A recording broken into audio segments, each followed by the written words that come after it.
Super dry. Super dry. Super dry. What? Esponse. Oh man. Okay. Okay. So how do we do this? I don't want. Okay, Happy New Year, everyone. Oh, Happy New Year. Oh, hold on. And it's not a great New Year, but still Happy New Year.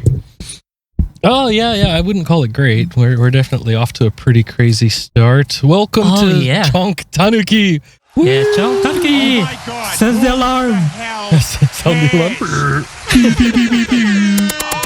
Oh my god. Yeah, I'm gonna post. I'm gonna add that. Oh god. Yeah, I'm gonna add those air horns. Oh jeez. Air horn and maybe there's what is that horn, like the suction cup horn? Oh god. Or the kazoos. Yeah, I'm just gonna send those sounds later on. Maybe we can have a real-time soundboard later. Oh yeah. Oh man, I have to buy an actual air horn for this. Oh my. No, don't. Please don't. Yeah, that'll hurt. You know, there's a can horn in Don Quixote. Oh yeah, that one. I sometimes see those like air horn guns. Yeah, it's for only like 1,000 yen. You can buy like those 2 shots. For, like, a bunch of it. Those air horns are weird. I want one. Oh, the air horns that I've seen, they have like the little mini one that's like it's those supposed to like scare off bears. Yeah, it's not like the big can ones that you see on like the MLG. And back in America, that's what you would get for like $5 or $10. Or you could probably hold it for a good minute or two. Just I would do that though. Oh, okay. So yeah, we've been talking about all sorts of things. Just earlier, oh god. Mr. Dean Takahashi. Mr. Dean Takahashi. Oh wow, yeah, like I was impressed. How could you explain it? How bad this video would be, and I really just I can't explain it. It's that bad. How how is this game journalism is like the first question in my mind. And I mean, you told me it was bad, and I was like, oh yeah. Can't be that. But yeah, some people says that those game journalists just use other people to write some review for them.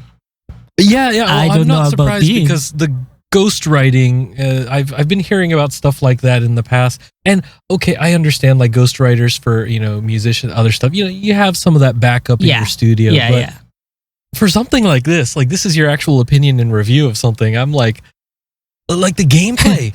Is he that bad, or did he pay someone to be that bad? Because it's abysmal.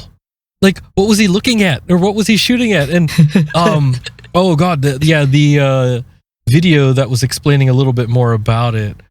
I couldn't even believe the words in those articles.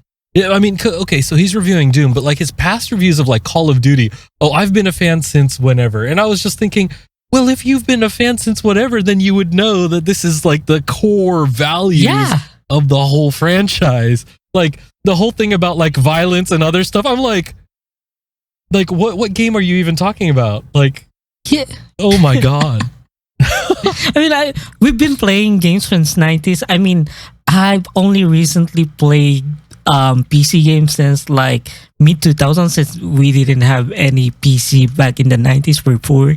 Yeah. But yeah, when it comes to FPS game, I mean, Doom was back in the 90s, and I've been playing that with my games, with my friends' PC. You know what it is though. You're just like, okay, I'm going to be shooting something, and something is going to die. That's like the core of the FPS franchise. I mean, FPS without shooting is not FPS. It's just FP.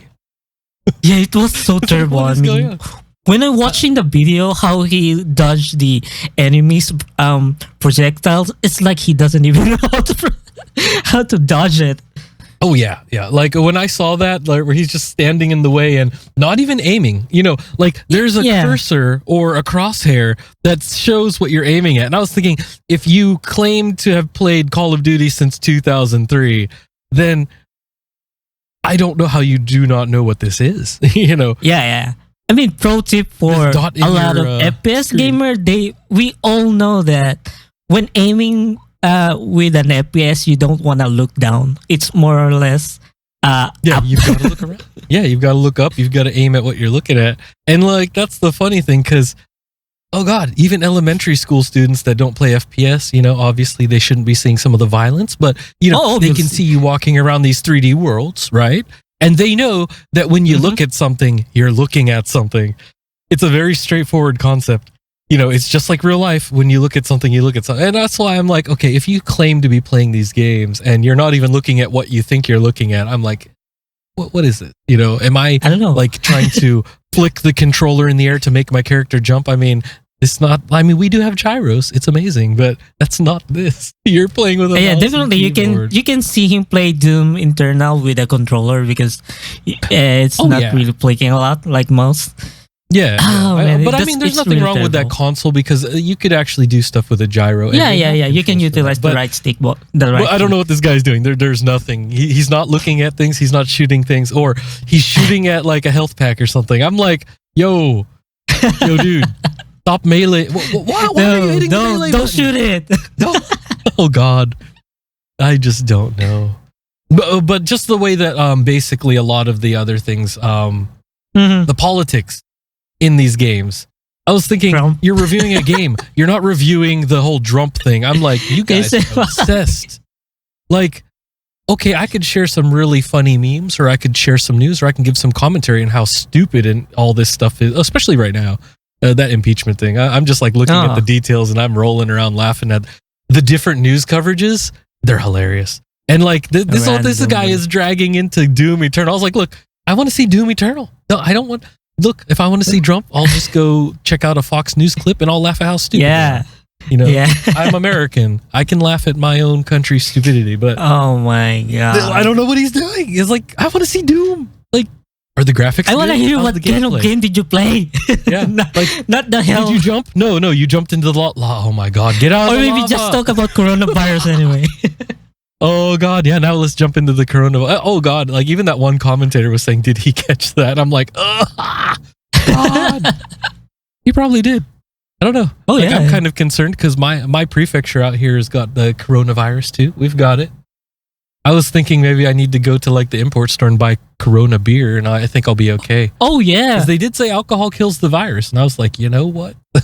I'll do my part. Just drink vodka. I'm Polish. I'll get my vodka. I'm good to go. I'll squat while I'm at it. Yeah. Brother, what you drink today? Vodka. Why? Got corona. Vodka. My corona. Yeah, that's basically my corona substitute right there. I just need to get my tracksuit. Yep. Oh yeah. Did you hear that a bus driver he drive around the tourists and he got... Oh, yeah, and it was like... Oh, well, what was crazy about it, though, they went between Osaka and Tokyo twice. Oh, yeah. And I was thinking, shoot, I was in the Tokyo Auto Salon during, like, that time also, and I was thinking, was there a busload of people? Oh, I actually kind of avoided people for the most part. So, like, I did go to Akihabara, but I was, like, away from people, and I was there, like, later, so it wasn't busy. Oh, my God. And come to think about it, Akihabara is really dangerous right now. Yeah. If you think about coronavirus and you think about the busloads of Chinese people that go there, because it's a tourist hotspot, but the crowds in general, it's just internationally, it's basically, you're just brewing viruses there, and... oh my God, it's really a total pandemic right there. I don't want to go even in Osaka. Years ago, I wanted to make like a little zombie short movie in Akihabara and never got around to doing it. But like, it's actually happening though. It's like, no. I'm going to be just go countryside and vlog right there. Don't go to the city. Yeah, I'm just going to vlog in my car, and just not go out. Yeah, because I was there for the Tokyo Auto Salon, and I'm glad that I was there for work because, oh God, when you hear people go, I'm like, no. Like just in general, I like to stay away from when everybody's hacking and phlegm is flying out, and I'm like, oh my God, what is that? Why is it? That's the brightest screen I've seen in a while. Yeah, it's just run when you see some uncle doing some oogie. Oh yeah, that. I'm like, no, don't do that there. No. Yeah. Just because I was there for work, so luckily I was avoiding most people, and there wasn't very many sick people that I was lingering around. Eventually, your work is like it's like traveling from A to B, so you won't gonna be spotted some. Yeah, it was no problem. Like I mean, if anything, my A to B was okay. I went to a hot spring, and that was great, and there was nobody there. Okay, maybe 2 other old guys, but they weren't coughing and hacking, and everybody's washed up in the hot spring, so that's good. So I mean, it's like the cleanest place you can be.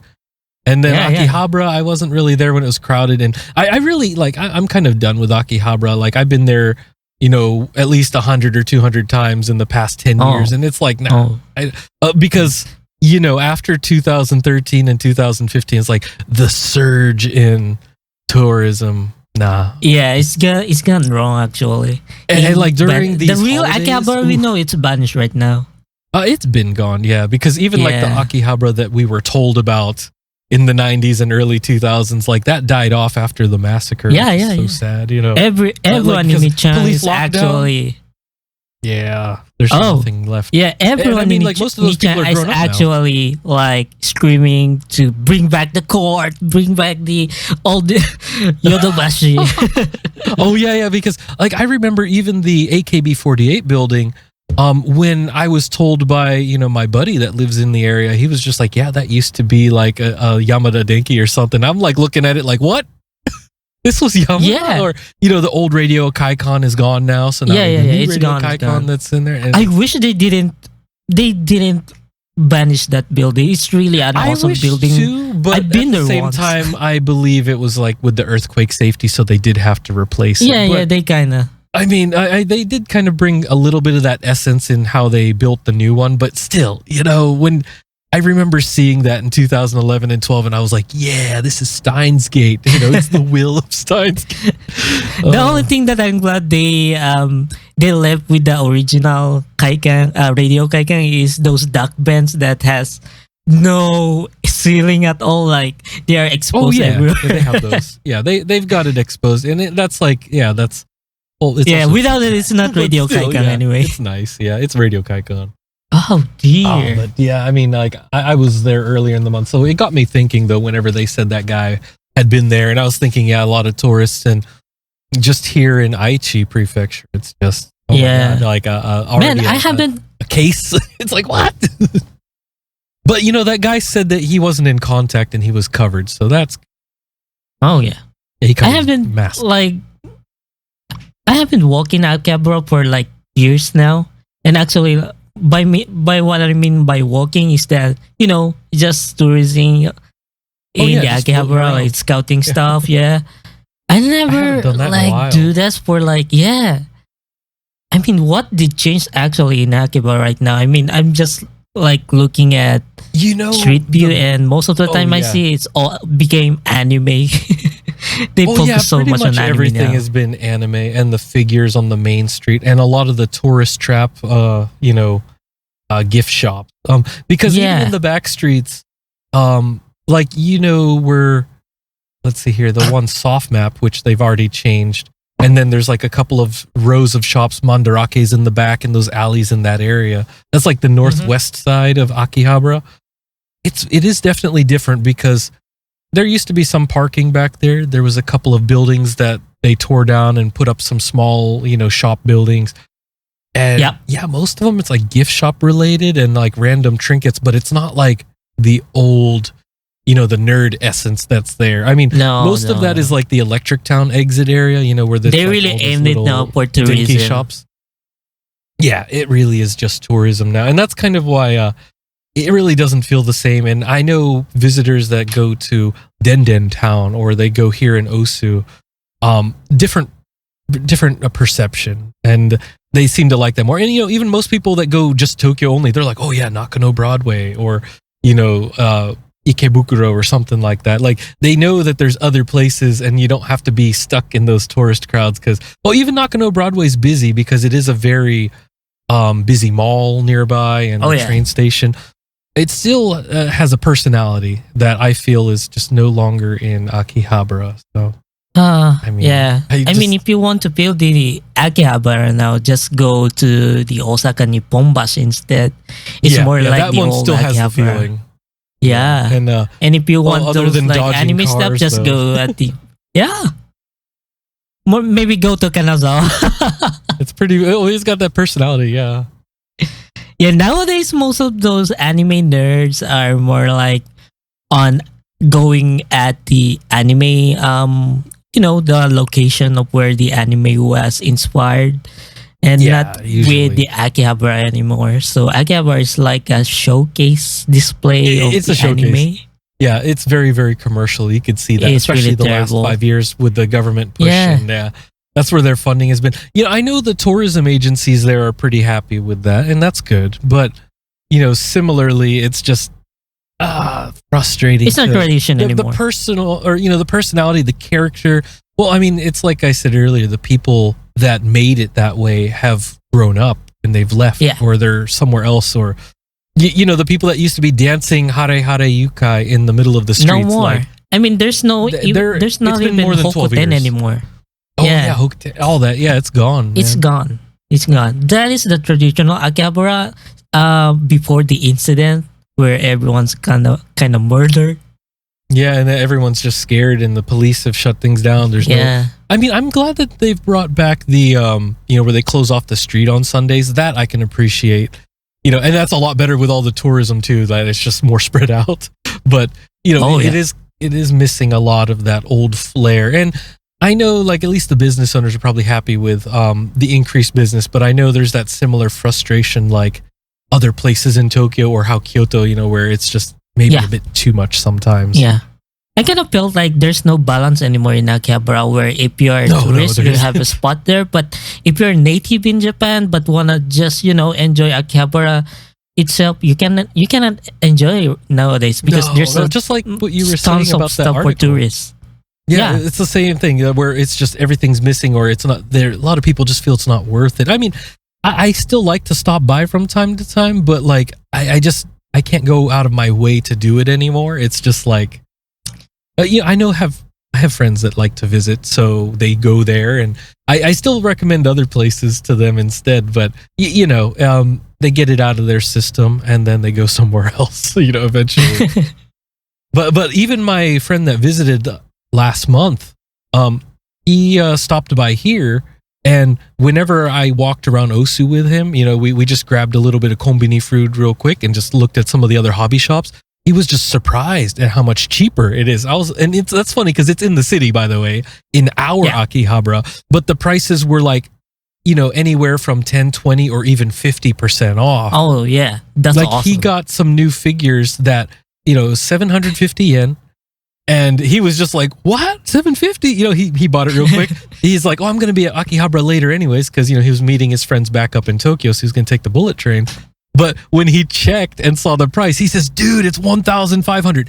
That's a 50% discount." So he was just like, "Wow!" And even like, he got one of those cool cup ramen covers. It was the Mamako figure where basically they have like the characters either sitting or they're leaning on like a cup ramen. And he got one of those here for like 1,200, and over there it was like 1,500, 1,800. Wow. So it's that's more still a good lower there. 20-30% discount, here. Yeah. So. It's just, that's why you don't want to buy anything that. in Akihabara. Just go for a display and then go scatter around the countryside, or maybe go to Nagoya or Osaka just for much take a lower list, prices. and I mean, unless it's like an ultra rare one, but if it's like prize figures, you're gonna find it out. Nah, I mean, ultra rare one, even in countryside, see, it's like 50% off. Actually. Oh, it is cheaper. It's one of those though. Like, I understand if you buy it right away because it's one of those you'll never see it again. I've had that happen so many times where I'm like, oh wow, it's like 15,000 yen, and then I never see it again, and then the next time I see it, it's probably like 30,000 or 40,000. It's like, no. Oh, just like those figures you were talking to me about earlier, where the price is like doubled. It's like, it goes double. Yeah, most of the time, I mean, figures are more like a trading card kind of business. So after they went release, you have to like there's no more bet for them, and then just expected that it's gonna be like double. yeah. I mean, there's several of those that you found where they've already doubled or tripled, and I've had that happen to some. And then of course, like some like the Miku, that's gone by half, and I'm whatever. I still like it. Mika is all around nowadays, so her price is gonna be like down to the drain nowadays, and even the Dolphy, it just went to the triple price now. Oh yeah, it's like kind of more normal. I mean, it's saturated, and I mean, it's definitely like those rare short runs, where they only make so many figures, and if you didn't pre-order or get it on Amazon, you're done. Yeah, that's why I'm kind of concerned, and I'm looking at these upcoming ones like, maybe I should, but then I maybe really, I'm still at the burst of the of thinking about the Hestia bunny figures. Should I buy it or not? It's ridiculous, yeah, and it's like because all of the characters from that, it's awesome, and these are very special edition stuff. Didn't I show you about the Ice Barenstein's figure, the bunny figure? Didn't I show you that you can actually make it naked? Yeah, I was kind of surprised because the other ones I was like, what? You could do that? Because the others, okay, Yeah, I told that to my friend. He likes that Barenstein figure, but he didn't actually bought one, so he kind of more like oh jeez, disappointed so much. Speaking of disappointed, Yuru camp. That hurt. That hurts. We were talking about Hestia and Wallenstein and. That's actually shockingly bad though. So for those of you that haven't seen, there's a live action Yuru camp, and if you like the whole laid back camp thing and the cool adventures, beautiful scenery, this one they show some of the real life locations, the beautiful scenery, but that's like I think the end of it. That and even then they don't show it that great many times. The angles. Composition. There's a lot wrong with this series. And when I first everything's saw wrong, I thought, I guess. Okay, it is. Yeah, everything. I'll be honest, when I saw it, I was a little bit hyped, like, oh great, they did a live action. But then like it's funny, I was so excited that I forgot in the back of my mind what usually happens with live action. We're like, don't expect what to be expected. yeah, like what is expected, which is usually abysmal, like wow, why did they do this? And I think they tried too hard for making it like the anime, or they went in weird directions with some of the characters because like Rin is not this energetic, and even you were saying that they didn't capture her character so well. Yeah, and like they kept trying to do all the goofy stuff like in the anime, and I was all like, look, that's cute in 2D, but you've got to do it a little different in 3D to make it believable. Yeah. Oh, because it's actually so cringe. Because even my daughter was like cringing.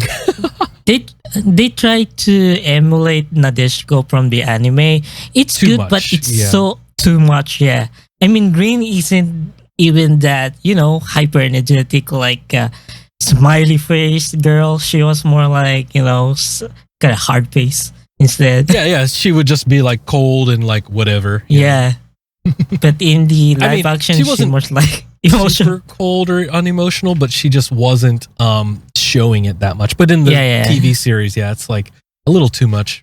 Yeah, she's like. I mean, when it comes to directing the anime, oh my god, I don't know. I mean, the live action. What can you say about that?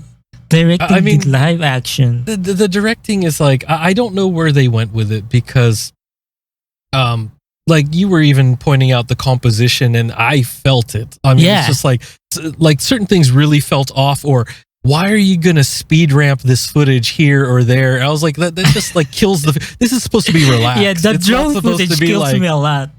Yeah, the drone footage. I was like, why did you do that? There's no reason to be speeding this up or doing that.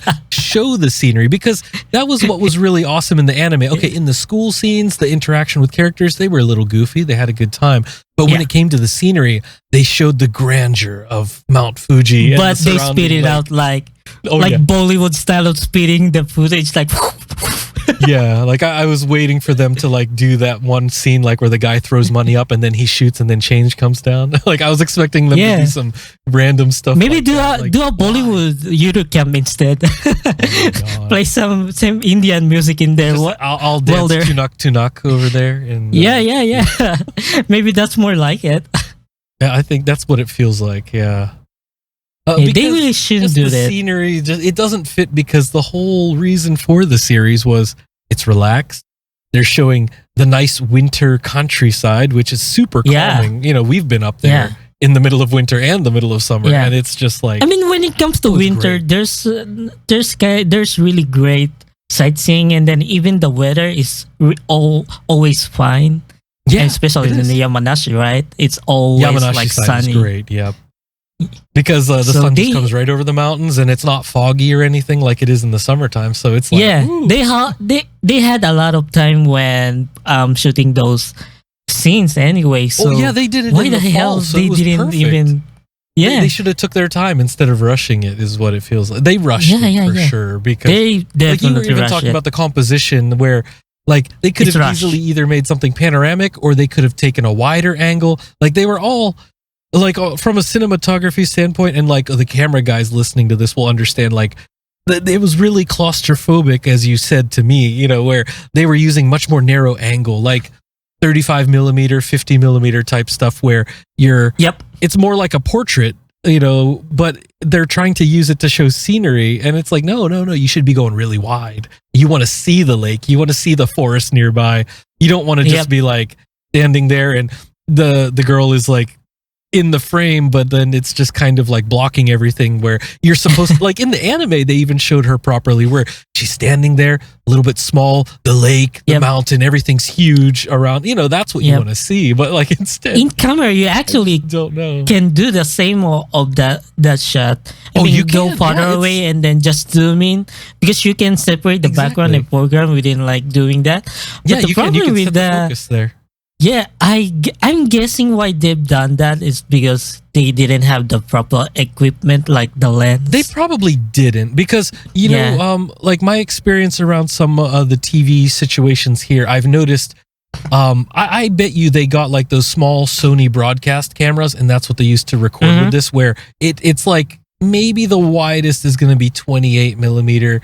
But, you know, that if they backed up a little bit instead of being like right next to the coastline of the lake or something, I think like they didn't frame anything right. They were just really rushing this. Nothing was framed right. Narrow, but, you know, it's not that narrow the way they were showing it. I was just all like, dude, I would just back up, have the cameraman in the trees, show everything. You know, I'm just like stuff like that. Or even in the hallways, just the angles were a little off.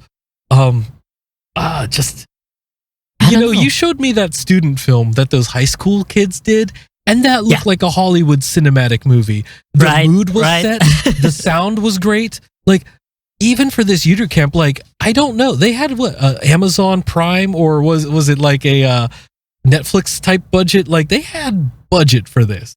Yeah, they really had Tokyo TV budget, and Tokyo TV usually just from what I heard they use like Shakuman per episode anyway, but that doesn't look like Shakuman. No, that does not look like that. Holy crap.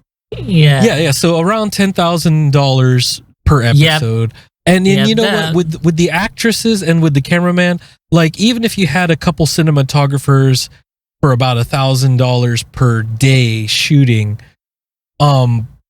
this should have been way better. You know? I mean, if they cannot pull those kind of scenery, they can just use set extension for VFX. Oh yeah, I mean that. Yeah, that's not too that hard itself that isn't that even that too pricey. I mean, everyone can do most of the time. I mean, just give them a Mount Fuji. It's kind of embarrassing though because there's so much stock footage. I mean, I've got so many photos of Mount Fuji. You could easily do that. I've got drone footage that looks so much better from that very same lake. Remember when we were there and I was flying? They can actually fake it anyway. It's expressional. What the hell are they thinking? Yeah, like And you know what? They rented that whole area and it was closed off. It should have been so much better. And I don't even know. Like it kind of makes me want to make our own Yuru camp like in the future. Just let's do a spin-off and be like, this is the indie. Yeah, maybe version. when we have an equipment. Yeah, once we get some stuff in the future, yeah. Yeah. I'm sure we can do it. Embarrassing. Just a fan mate. Just make them embarrassed. Like, here's the fan mate, a proper one like that. Yeah, that's what I would do. And because if they just had the screenplay written a little bit differently, it doesn't have to follow the anime and it doesn't have to follow the manga exactly. If the story is at least told entertainingly, people wouldn't care, But this is just, I mean, real life is more moving stuff, so you cannot really emulate what the anime could do. Anime can stop motion, so it feels more like not moving at all. But in real life, everything is moving. So even one scenery that. Yeah, you have to make a character more living instead of like stopping like jump cuts like what? YouTuber? Is that YouTuber from 2012? Oh my god, yeah.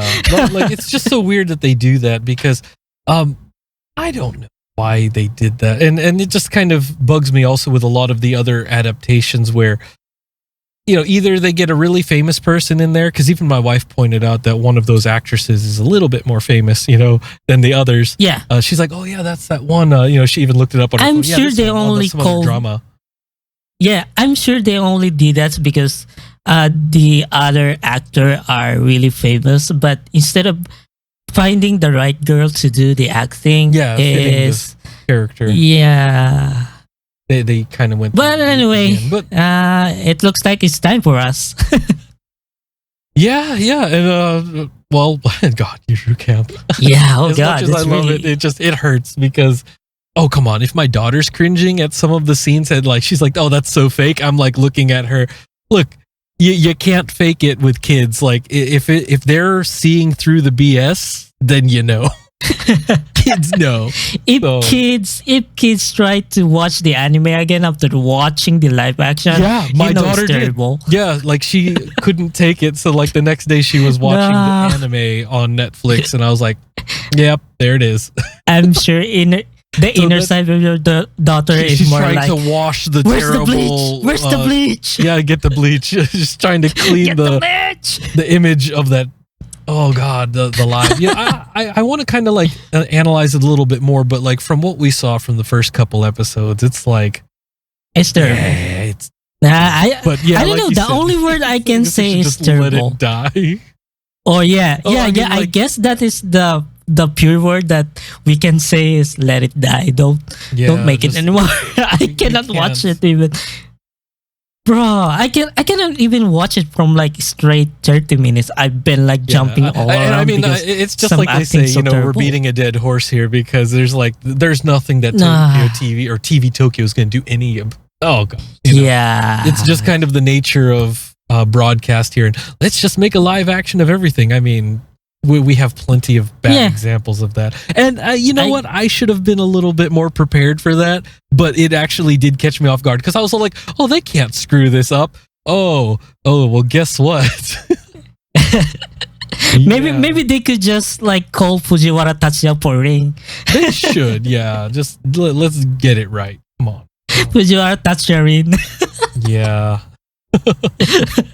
Well, anyway, it's time for us to end this podcast because it's already a damn minute. So yeah, I hope you enjoy our conversation for today, and hopefully next week we can record this stuff again. We'll see what else happens between. I mean, it's been a crazy new year so far, and guess we'll see what's coming up next. We'll probably talk about some other new releases just around the corner. There's a couple new series that I think we'll probably be able to talk about. I mean, this season anime. I haven't take a look at what kind of anime is going around this season. The only thing that I was so excited is the slime isekai. Oh, yep, yeah, slime's continuing, and I even forgot what I was watching earlier because I haven't had a chance. Oh no!